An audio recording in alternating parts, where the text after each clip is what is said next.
राजा हे जिजाऊंचं माहेर. आणि आपण शहाजीराजांचं जर बघितलं, शहाजीराजे हे वेरूळचे म्हणजे अर्थातच मराठवाड्याचे.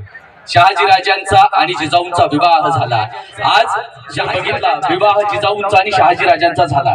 आणि विवाह झाला आज बुलढाण्यातलं जाधव घराणं ओबीसी कुणबी आहे आणि मराठवाड्यातलं भोसले घराणं हे मराठा आहे. हे किती अन्याय आमच्यावरती.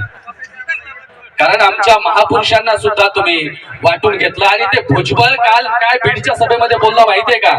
तो बोलला की संत तुकोबा राय हे कुणबी मराठा. अरे देऊला जाऊन विचार त्यांच्या वंशजांना, त्यांना मिळाले ते कुणबी प्रमाणपत्र. आम्ही सुद्धा वंशज संत तुकोबरायांचा वारसा आम्ही सांगतो. कारण जे का रंजले गांजले त्याशी मने जो आपुले, तोची साधू ओळखावा देव तेथेची जाणावा, असा उपदेश संत तुकोबरायांनी आम्हाला दिला. 16व्या शतकामध्ये संत तुकोबराय त्या काळामध्ये आम्हाला म्हणाले की आम्हा खरी